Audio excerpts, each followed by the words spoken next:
Well, hey there, this is Jerry, and I'm bringing you another episode of What's Broke Today. And today we have a 36-inch Wright stander. It's got a Kawasaki FX600V engine, and what we're looking at is the oil is over full, and if you get some oil on your finger and smell, it smells like gas. I mean, now this is probably, maybe a quarter-inch above the full mark. So what I'm suspecting is either the carburetor is overflowing, or your gas is seeping past the needle valve and seat a little bit, or we got a problem with the fuel pump. And of course, cats are always here to help, so we're going to start out with, got to loosen our throttle bracket there. It's all the way down, and then we'll take these two nuts off the front. And now this has been setting since yesterday afternoon. And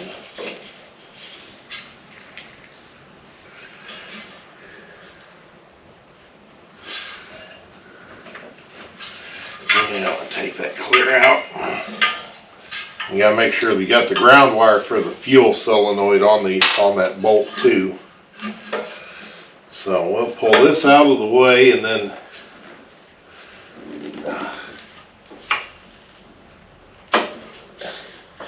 and you know what? Somebody's been in this before, because there's silicone here where the gasket should have been.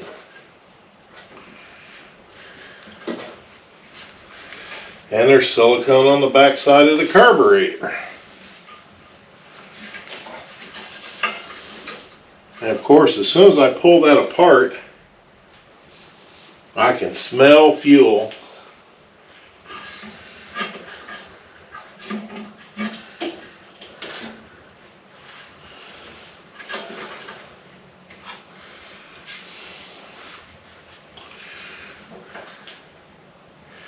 And it is wet in there. I mean, I don't really know how to show you. Well, let's see if I can get some on the rag. Let's find a dry spot.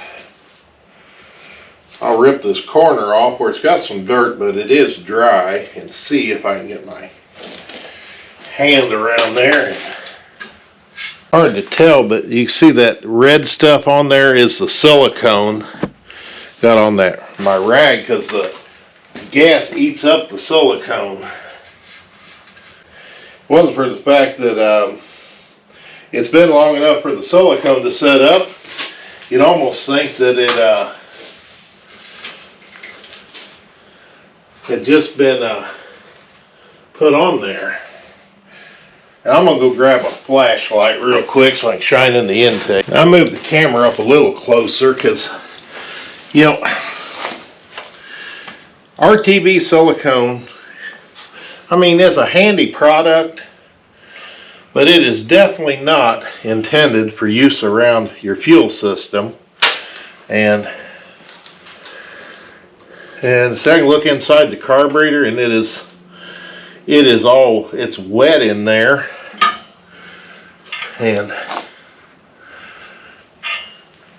But somebody has been into this, because otherwise that wouldn't be the way it is. And what we're looking for here is, if the float on the carburetor doesn't seal the fuel off, the fuel overflows, gets in the throat. Well, with this being closed off, the only place for the fuel to go is back inside of the intake manifold. And for the intake manifold, it goes down, of course, toward the intake valves. And if the valve is open, well, it'll flip right on down into the cylinder. If the valve is closed, it can build up in there enough that it'll run backwards down the valve guide, and into the crankcase.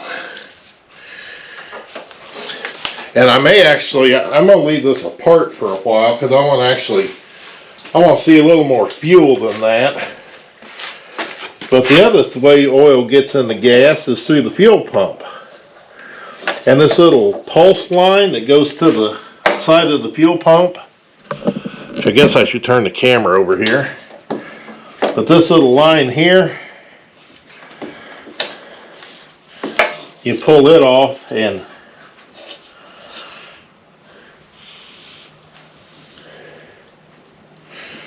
I need to dry my finger, but I think that's wet too.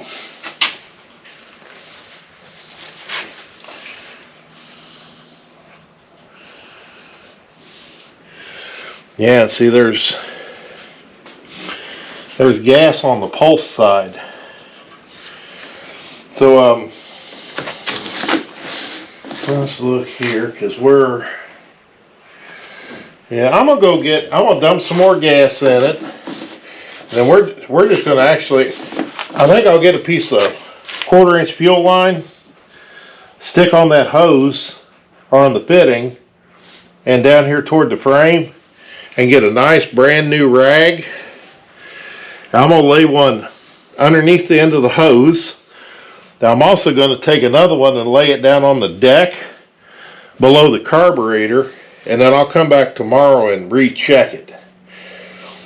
Because I'm wondering, because we may have two problems here. Even though this thing's, well, I say it's not that old. It's where's the tag at? Yeah, this was built on October 20th of 2016, so that makes it about 7.5 years old. So, yeah, I'm gonna add some more fuel, and then we'll check back on this tomorrow. Well, hey there, I was editing my video when I figured out that my footage that belonged in this segment, I don't know what I did with it. But after the mower sat all night with the rag underneath the hose coming down from the fuel pump, it was dry. There was not even a trace of gas in that line. The rag that's underneath the carburetor was dry. I pulled the carburetor back forward, shined my light in there, and it was completely dry on the inside. So I have to do some more investigating when I finish taking it apart, but thought I'd let you know why I didn't have this segment. Well, my gaskets finally came in for my supposed gas leaker that, the ones that go for the carburetor, that I got the oil coming out of it now, because it smells like gas. I just, so far, hate throwing parts at things when I don't, till I actually find where it's coming from. And I was really expecting it to find this carburetor overflowing. But I took another oil sample just for, just to see. And in the newest sample, I didn't even smell gas.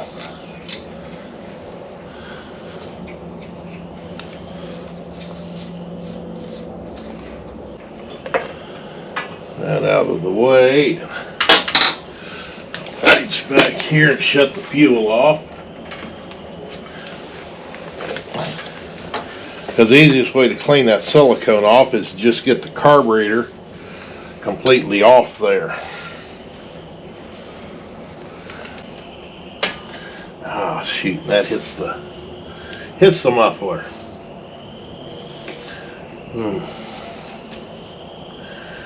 I think I'll do whatever the last person did, because there's actually marks on here where they unscrewed the studs.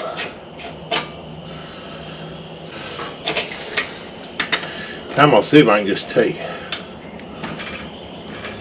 well, I'll say it turns easy enough. They might just take them both out. Might be the easiest thing to do.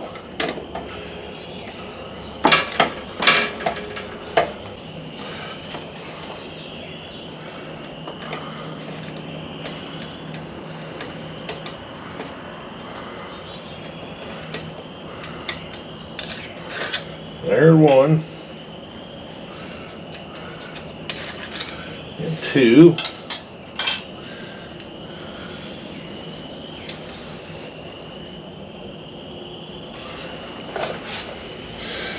Now I'm sticking that carburetor back up there because when I pulled it off the shaft, gas ran out of the throat of it.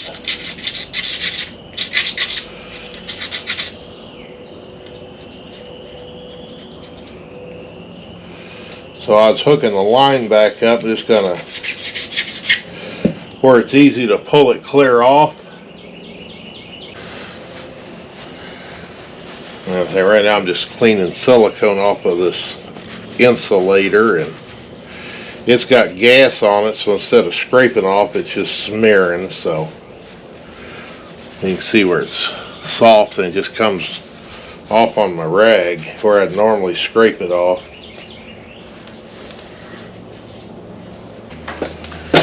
Yeah, and I'll say a carburetor.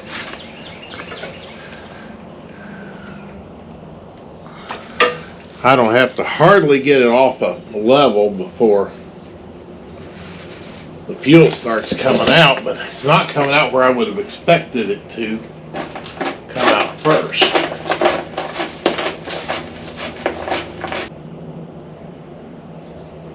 Okay. So I'm going to take this carburetor apart just to look inside. Okay, well, yeah, I took everything apart. I was cleaning silicone off, and I was trying to figure out, when the carburetor was bolted up solid, I'd end up with fuel inside here. But if when I had the carburetor pulled free, we was okay. It never got wet in there. And then I got to looking, our bowl vent is right here, and this groove comes up, it actually starts here, but it comes all the way around and up, and boom, there's our bowl vent going out through the front, through this little brass tube. Well, this was plugged, so it couldn't actually vent. So, say it gets hot out and the fuel wants to expand, instead of it being able to vent the vapors out and through the front, I'm guessing it was building up pressure inside the bowl and forcing it past the valve or the solenoid that shuts the fuel off to the main jet. Because, like I say, if the carburetor was loose from the motor where that was open, we didn't have no fuel up there. So I'm going to say that is more than likely was our problem. And now we can, I got a new gasket instead of silicone. I got everything cleaned off. Now I'm going to take our carburetor bolts and put through there.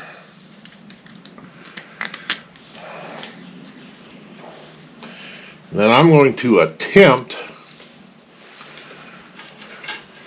to hook the spring up before I start bolting the carburetor up, because the spring,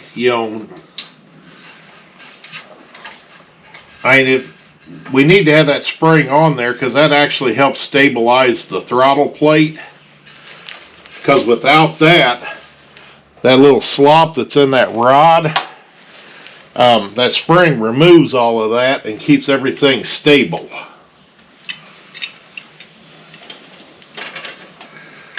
And all we got to do is just put these back in. And I'll probably edit out most of this. I don't think you need to watch me using my pliers and tightening two studs. Okay, and with those studs tight, I'm going to go ahead and put that gasket on before I forget. We got to put our fuel line back on. Put it up in its bracket. And then put the clamp back up. I'm going to go ahead and turn the fuel on just for let it flow a little. Okay, and then we got to put this back up on here. And that on there.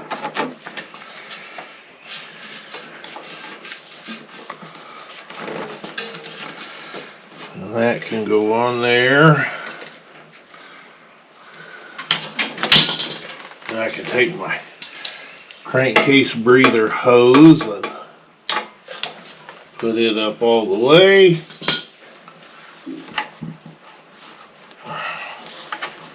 Slide that up there. Now I had the socket that went with that. Don't remember where I laid it. I knocked it off the thing.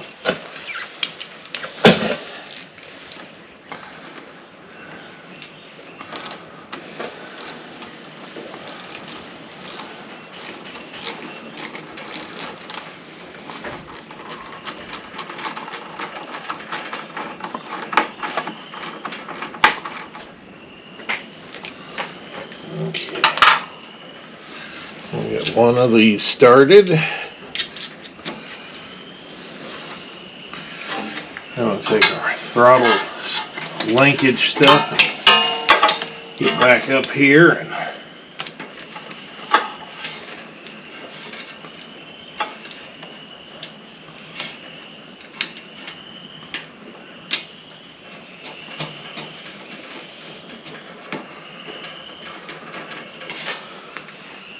okay. Gotta plug our wires back on the carburetor. Solenoid.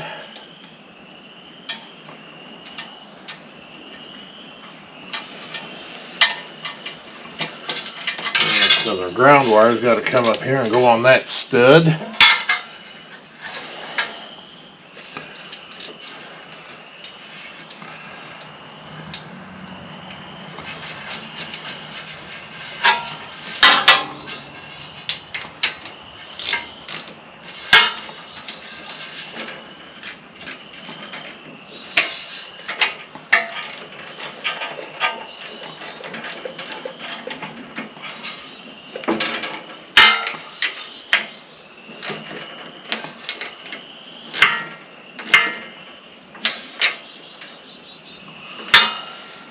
Okay.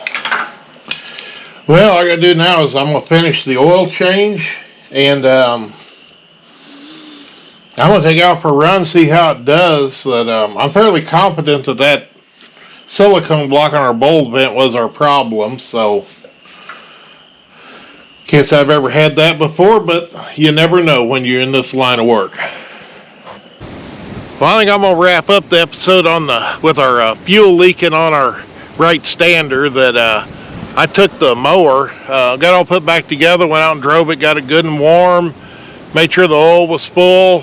Yeah, and I just took it and I parked it in my carport outside, and then took the clamp loose on the hose that goes on that elbow on the carburetor, let it set for 2 days, and went out and checked. It was dry in there, and didn't have any of that odor of fuel that I'd had before. So I'm pretty sure that between using silicone on the carburetor to mount it, and then also having that passageway for the vent full of silicone, that's probably what all our issues were. Because after getting that cleaned out and everything put together right, the engine actually ran better. And I'm sure it's all because that vent was not working properly. That with the vent being plugged, that will affect the fuel level in the bowl. So yeah, I was quite happy with the way things turned out. He's done come and picked it up, otherwise I'd have showed you more pictures of it. But I do appreciate you watching. Always like those thumbs up for the likes. Hey, and thanks for all those comments. And I'll say, if you're not a subscriber, join on in, because no telling what else you're going to see on What's Broke Today. Thank you.